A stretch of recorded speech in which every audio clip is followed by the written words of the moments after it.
girls are the world's only deaf and blind triplets. Born at 24 weeks with only a slim chance of survival, theirs has been an extraordinary story, filled with both triumphs Good job. Yeah, very good. and setbacks. If you're blind, people can speak to you. If you're deaf, you have all of the colors of the spectrum. But deaf-blind is incredibly more difficult. Now, with the odds stacked against them, their mother Liz is determined to give her daughters the life they deserve. I continue to go to doctor after doctor after doctor until I find one who's willing to be a cheerleader and help the girls out. But how can a little girl learn to love the outside world when she is literally trapped inside herself? I joined the Marine Corps when I was 19 years old, and shortly after I met my husband, Francis, and we had our first daughter, Sarah, while I was living in England. They moved to the U.S., where the strains in their relationship began to show, but they tried to work things out. The cultural differences between England and the U.S., my husband and myself, were great. And we discovered that by the time Sarah was about 3 years old that we probably did not have a future together. So it was a bit of a surprise when I found out that I was pregnant with triplets. Everything changed in a minute. When the triplets were around 5 years old, Liz and her husband divorced, but he's still very much a part of their lives. My checkups were really pretty normal, but I actually ended up putting myself on bed rest because I just felt uncomfortable. I felt too big driving in the car to work, so I quit my job and I stayed home. And a week later, I went into labor. At just 23 weeks, Liz was rushed to the hospital, where the medical team discovered she was fully dilated. Despite the risks of an early delivery, doctors were eager to get the triplets out right away. Liz wasn't so sure. I said, if we deliver them now, they're going to die or have even more problems than if we can at least wait a week and they can have the steroid treatments to help their lungs grow and that type of thing. So I had already delivered Zoe's leg and my water was broken and it was ready, but I just refused to push. Incredibly, Liz held out for another week, but when doctors began to notice irregularities in the triplets' heartbeats, they had no choice but to carry out an emergency C-section.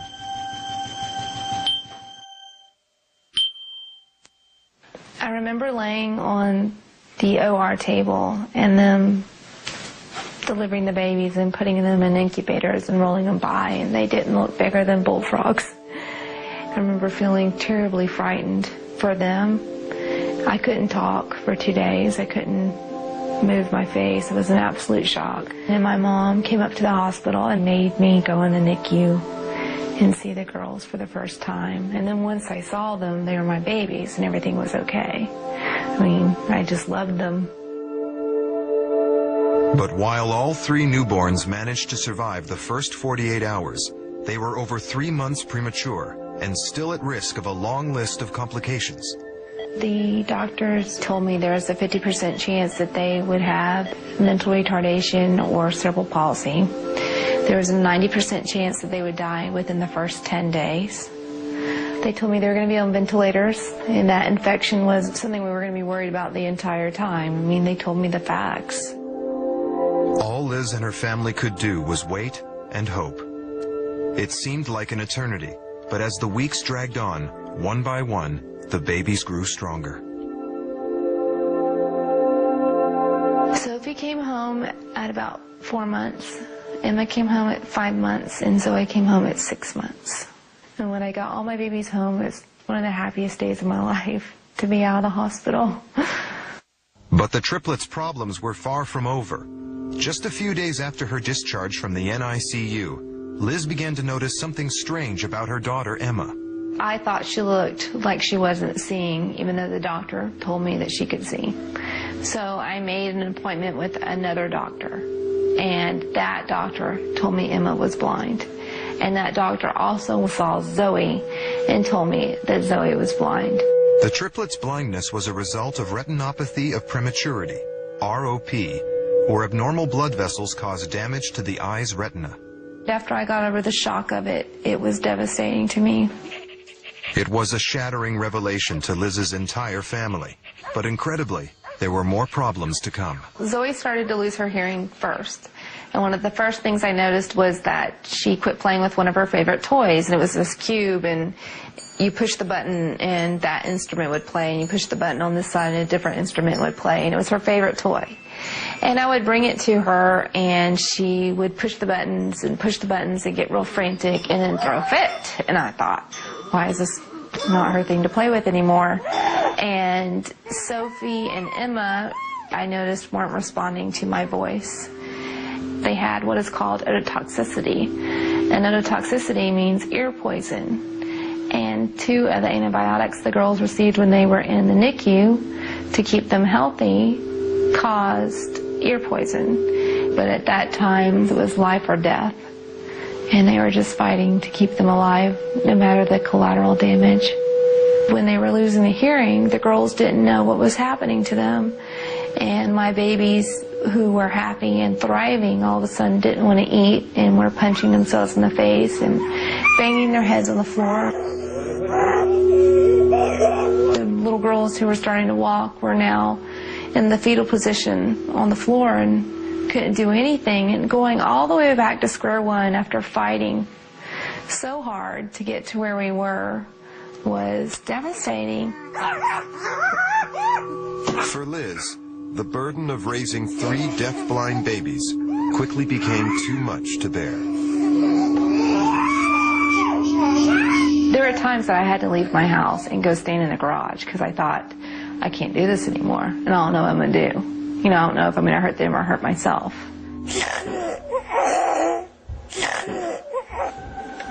And in fact, I think George saved my life. George and Liz first met in the 9th grade, where they were high school sweethearts. Suddenly, after years apart, they were together again, raising a family of 3 profoundly challenged young girls. And he came in and he said, I'm going to love these babies, I'm going to help you with these babies, and sure enough he did. He came in right by my side, and everything I did with them, he did with them.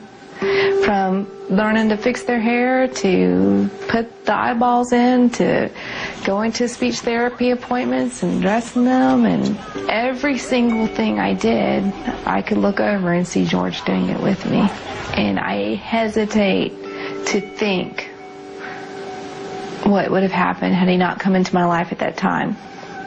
Emma, Sophie, and Zoe are 3 of the loves of my life. Hello.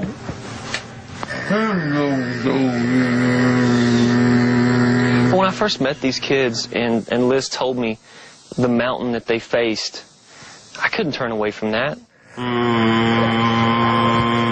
When they went blind, it was as difficult as you could probably imagine. And then when they went deaf, on top of that, I think Liz looked into the abyss, but she didn't break. And I've seen how strong she is, and I've tried to do the very best I can to help these little girls. But the couple were in uncharted waters, and as the triplets grew, the future remained as scary and uncertain as ever. It would be so much easier if I could just say, you know what, it's okay if they never are fluent in sign, it's okay if they never talk, it's all right if they never walk, we'll just feed them and love them and treat them like pets. But I really believe that these children were given to me because I am stubborn as all hell and I will not give up. These girls are the world's only known deaf and blind triplets. Their severe condition was caused by complications arising from their premature birth at 24 weeks. But while each shares a similar affliction, they are as much individuals as any trio of 8-year-old sisters. 1, 1, 2, 2, 3, 4, 5. 5. Give me 5. Sophie's situation today is actually not as bleak as first predicted. Unlike her 2 sisters, she's managed to retain some of her vision. Sophie is legally blind. She sees 20 over 2400. She's got very poor vision, but she does very well with it. She's got a hilarious personality, great sense of humor, lots of fun.